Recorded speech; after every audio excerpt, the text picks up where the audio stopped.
Oh my God. There you go, guys. Audio. There's two buttons I had to push. And I forget to push two buttons. Two buttons. You're good. Now I'm good. Yeah. It was a shitty intro anyway. We were talking about food. So anyway, it's like 1 o'clock. I don't know what time it was. It was. You don't have a breakfast? You have coffee for breakfast? It's good. Have you ever had it? It's the thinking behind it. Fine, we'll do this. It's a random podcast in the middle of whatever day to day is. Bulletproof coffee is always talk to a dietitian or nutritionist about anything before you change your diet. But it is coffee, ghee, which is clarified butter. It's like really, really good, healthy fat, and MCT oil, which is highly emulsified coconut oil. And it's a tablespoon of each of those things and 8 ounces of coffee or whatever. And then you mix that all together. You blend it if you want to, and it makes like this really cool kind of buttery latte. And that's my breakfast. I don't have anything to eat for 4 hours. And the thinking is that you retrain your body, because most Americans' diet is we try to cut out fat and don't have fat. And so then whenever we do have fat, body has no idea what to do with it. And so it doesn't treat it as a fuel source, and it just packs it on. And fat is the hardest thing to break down. So anything that's before that, it would be in order of hardest to easiest. It would be fat, protein, and sugars, carbohydrates and sugars. So the idea is you alleviate all of those other things. You get rid of sugars, you get rid of protein, and you tell your body this is what you have for fuel after 10 and 12 hours of fasting. And then you put that in and your body goes rack, and it learns how to use fat. And so you actually lose weight by or get healthier by giving your body fat. Anyway, stupid. So I don't have anything to eat for like 4 hours, and then like middle of the afternoon or whatever, I'm like, I need to get something. And so I get a big bowl of granola and yogurt, and I'm sitting there, and this is what I hate, is that the way I've been like conditioned because of whenever I see something on Twitter, and especially whenever I see RIP anybody, I automatically thought, what did he say? To where all of a sudden he's canceled. This person canceled. And then I was like, oh, I'd forgotten. And this is what I love about this. I'd forgotten that he was sick. Like he'd been sick for a while. Like he had battled cancer for years, right? And lived hard. Like this guy, in the coolest way. And I'm not in any way remember, being negative about that. I'm just saying that he. I mean, he was a true rock star. Yeah, but then the thing to me that I loved about him was, and the whole reason why we wanted to do this is whenever something happens, we want to be able to talk about it. And apparently 8-Bit wants to talk about it too. But whenever the whole country kind of decides to have a conversation, I want to be a part of that conversation. And you start remembering things I forgot. And I just saw somebody else. Who was it that posted that? I want to misquote you. It's Anthony somebody. Said, I remember the first time I heard Jump. And I was like, I do too.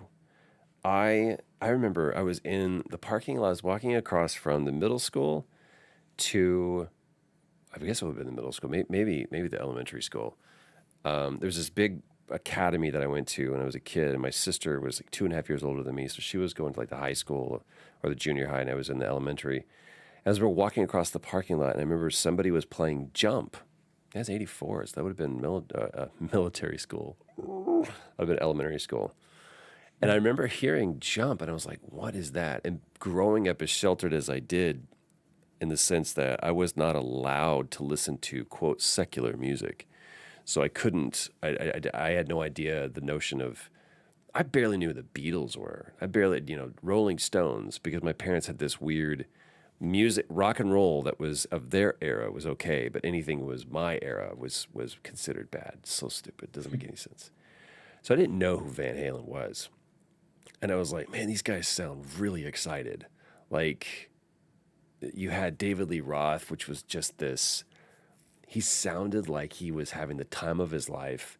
And then you have Eddie Van Halen, who was just pulling sounds out of this instrument like nobody else. And I mean, this was much, much later, you know.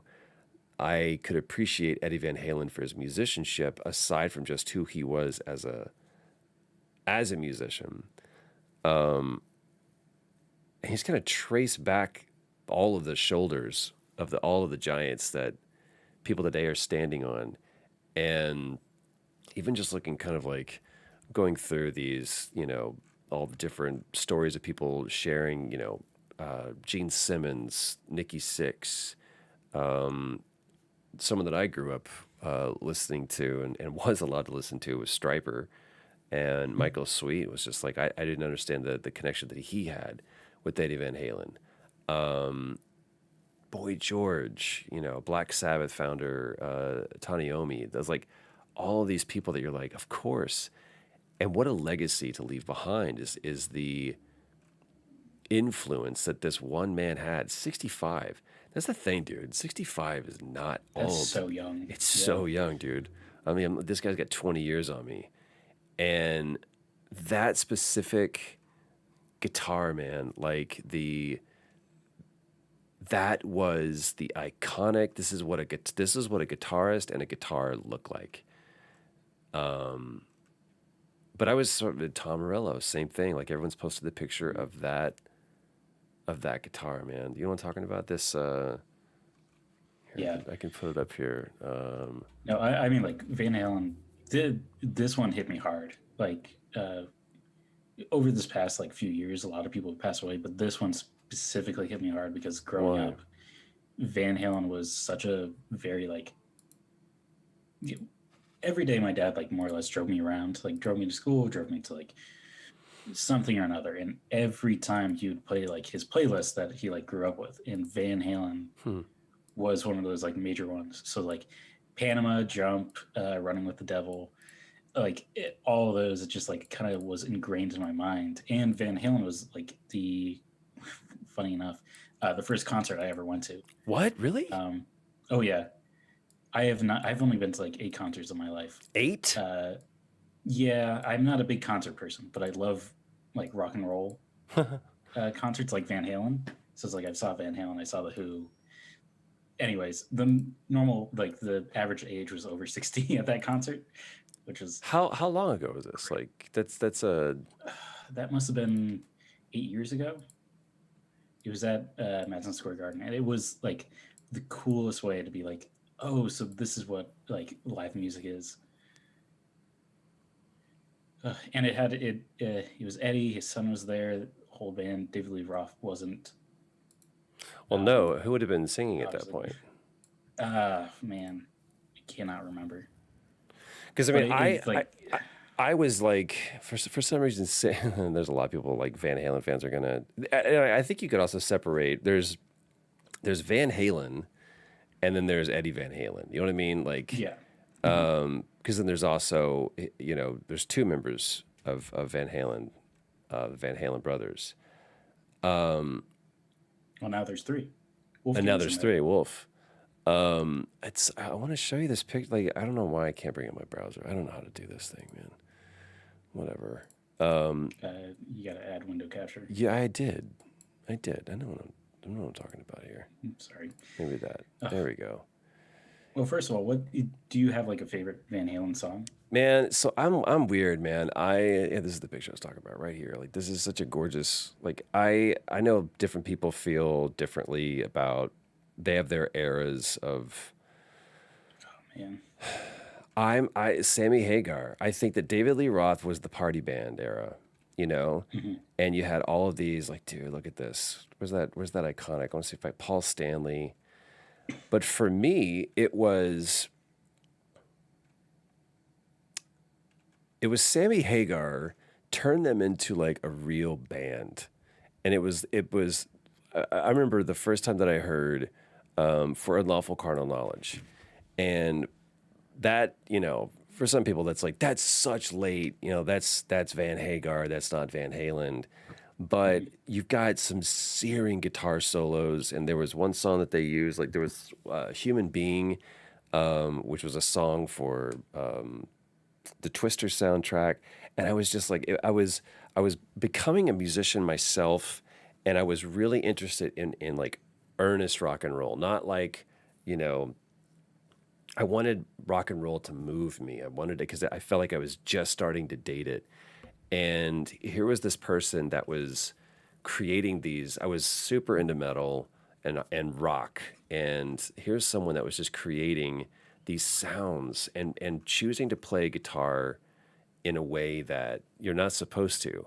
You know, like taking a drill and playing a guitar with that. Like this, I remember the first time that I saw this like pick guard. What would I don't even know like I don't even know what I want to know the etymology of that. Like where did that come from or the origin of that? Not even the etymology of it. But and I still don't understand. And like Dane Cook says here, I lost my mom to cancer at 66, too damn young. Eddie Van Halen was 65, too damn young. And I have a friend of mine that just turned 64. You know, in 64, I look at that and I go, that's 20 years from now, bro. I've been in LA for 15. And Austin Wintry has this quote, and he quoted Star Trek Generations, I think it was, the one that had Picard and Kirk in it. And who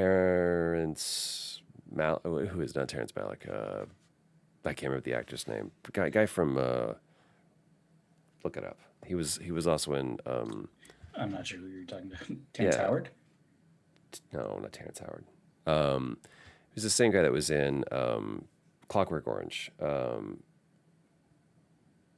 is that? Not Clockwork Orange. That's going to be a completely different movie. Clockwork No, Orange I looked up is the wrong thing. Hold on, give that me would be it. Terrence. Why can't I think of his name? Actors, man, totally wrong. Malcolm McDowell. Oof. Yeah. Anyway, and he says time is a predator that haunts you or that hunts you.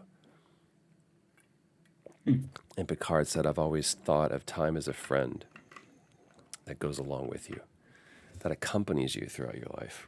And I'm super weird because like when Chadwick Boseman died and my response to it was just respect for the way that he handled this. And he It was a chose, very private affair. yeah, right? And same way with like David Bowie. And I look at that Yeah. and I go, it's so easy to go, you know, funerals are not for the dead, they're for the living. And it's opportunity. Some of the best things that people will ever say about us, we won't be around to hear. And I think for me, my understanding of death and the way that I've chosen to view it is that it's not about how I die, it's about how I lived. And then once that thing is done, it's done. And that's enough. And the fear of, well, what will people think? And will I be remembered? Everybody will be remembered. It's just a matter of mitigating that time from a longer to shorter. But on a long enough timeline, everyone is forgotten. I remember going to this beautiful cemetery in Ireland, in Kilkenny. And Pam has these amazing pictures of these tombstones, and the way that the way that real estate works in a graveyard, and especially in those old churches, is the closer you could be to the actual church, then the more person of prominence or wealth you were. In as much so that to the be closer to God you are. I guess. And it's also just like, you know, the front row, we kind of keep the front row for these people. And we don't put you out in the way back. You got the VIP parking. And like, even if you could be buried inside the church, oh my gosh, that's the best, you know, and that person ponied up for that cash. But what's great is here are the ones that are closest to this 300, 400-year-old, you know, cathedral that tourists come by to see because that's what you go to see in this place, in this city. Notre Dame is just a church, but it's still one of the most visited places in the world, or was. Same thing with Westminster. These are churches. They're functional churches that people just all of a sudden put a turnstile and a ticket booth at and started charging money, started owning what they are. but here, here are these places that you go to, and you see these huge monolithic stones that if you didn't know you were in a graveyard, you would think it was just a big rock. And our greatest and identifiers and our greatest accomplishments are chiseled in stone on our heads, on our grave marker, right? It's like that's who you are, and the time that you were here, and the things that you did, like our biggest accomplishments, you know, ended hunger in the plague of 1780 or whatever. It's like this is who Thomas A. Breck was, and he was the son of this person, and Well, these most are of like people's biggest accomplishments are father to this, son of this person. right. So it's your lineage. It's what's most important, and the ones that were even the closest to the church typically are going to be the oldest ones, and because of the time and the weather and the natural order of how just the world moves, you could barely make out the names. Like if you ran your fingers across, you could see that at one time there was something etched in there. And I was like, man, it's not about even your greatest accomplishments will be forgotten. And the beauty of it is that the only way that someone knows, do you want to go see where your great great grandfather, great great grandmother is buried, is because they've been told that, and it's the connection of people that they have to that. So even I look at someone like Eddie Van Halen, who is, as we watched, in the Bill and Ted's, right? Here's Eddie Van Halen, who, I mean, arguably one of the greatest, most iconic guitarists ever, is still, it's not about, his accomplishments. It's not the Hall of Fame. It's not the Grammys. It's not the incredible, multi-platinum albums. If you asked him, what is your greatest accomplishment? He's going to talk about his son. He's going to talk about the memories that he had, the life that he lived. I don't even know what is great. Like, I'm sure there's foundations and stuff that he had. And he had I love this long and arduous battle with cancer. Long and arduous. What a great way to say that. Ludwig Van Halen. And I also he didn't lose his battle. He From, finally like, the beat it. Netherlands. What'd you say? He's like from the Netherlands, and I'm currently don't worry about it. Oh, I'm currently looking up some of his charities. please look it up while you do that. There's something that I love that someone turned me on to. When someone says they lost their battle with cancer, I was like, bullshit. They won. Cancer can't hurt him anymore. It sucks for us. We lose somebody, right? But they are, especially someone who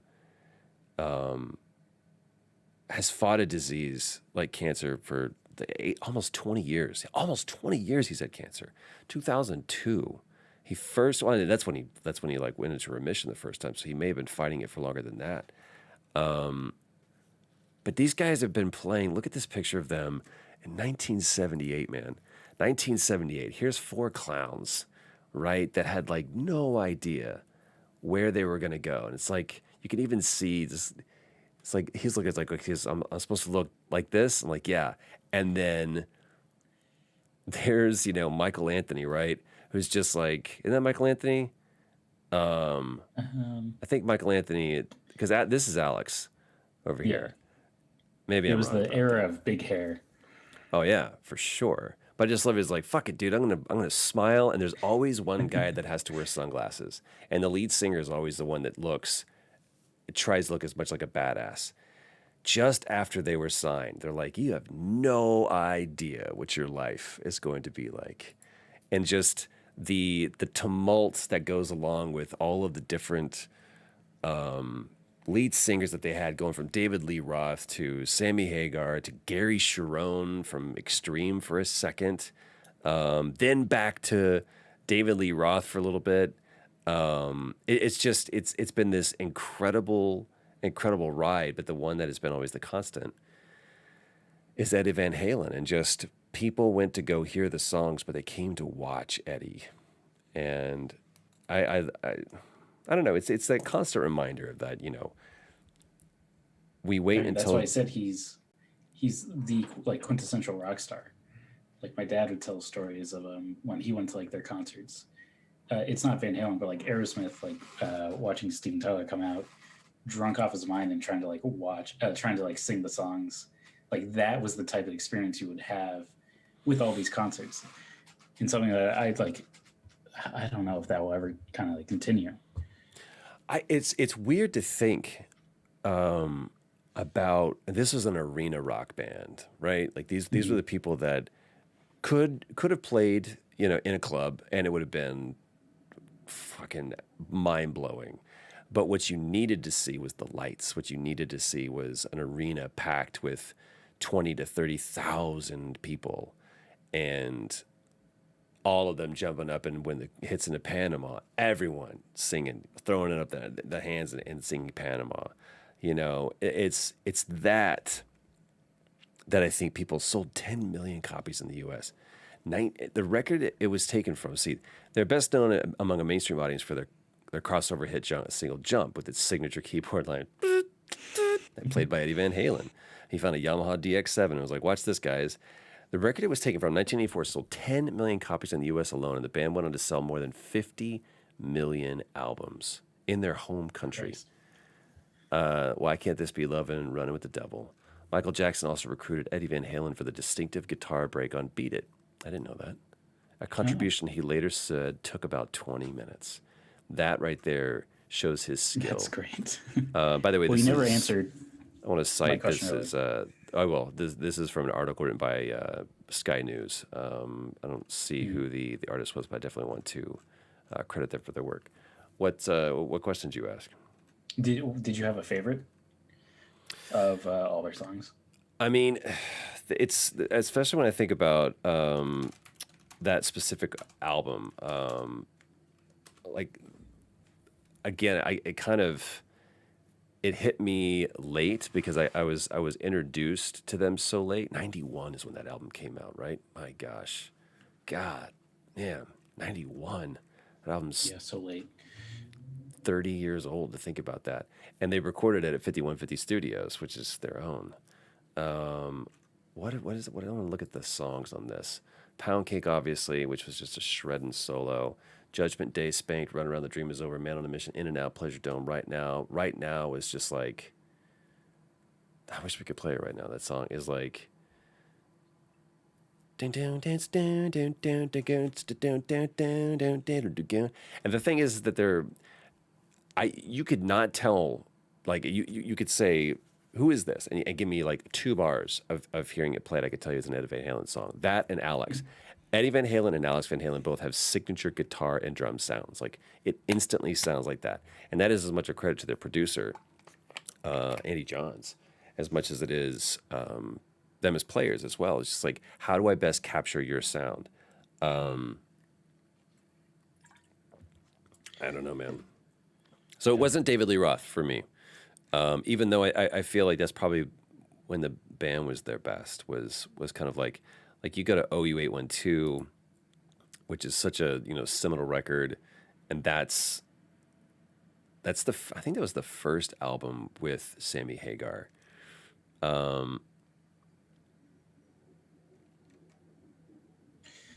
I don't know.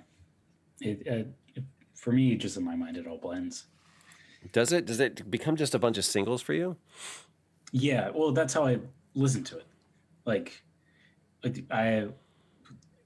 when I was growing up, it was past the age of like records. Like my dad had his old iPod, like the big square one, Old that he let me iPod. like scroll through. And it just for me is like I want to listen to Panama. Okay, now I want to listen to Jump. Okay, now I want to listen to Love in the Elevator. Just Wait, completely Love an different Elevator. Oh, artists. you're going to Aerosmith at that point. Yeah. So it wasn't. It was more about the sound of it than like let's go to this artist and then listen through all of it.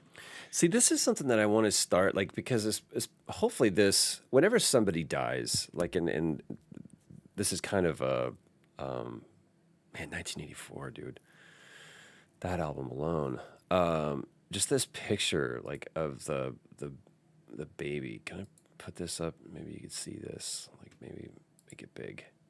God dang it. Somehow, watch this. It's the smallest picture ever. I don't care. Wait, what was wrong with me saying old iPod? The No, brick not one. old iPod. Well, yeah, the fact that it's old iPod. Like, I remember this Okay. picture right here. Can I make this bigger? Oh, it's about as big as it's going to get. You know what I'm talking about. It's that picture. The notion of albums have kind of just like gone by the wayside, and it's something that I wish that didn't. And I kind of want to like not educate everybody, but introduce people to certain albums because these people made these records like 5150 and these were it's a collection of just like slamming one after another hits, you know. But what to me what makes these bands so great and the compendium of their work so impactful and meaningful is the context by which they were recorded to understand what was going on. Like when they did OU812, it's like that's when, correct me if I'm wrong, but I'm pretty sure that's when David Lee Roth was out, Sammy Hagar came in, and it's this weird kind of like hybrid of once the tour for 5150 concluded, Eddie Van Halen had some riffs and had been working on with Sammy Hagar. And he had a bunch of lyrics and notebooks that I'd been thinking about and writing. So Roth was out.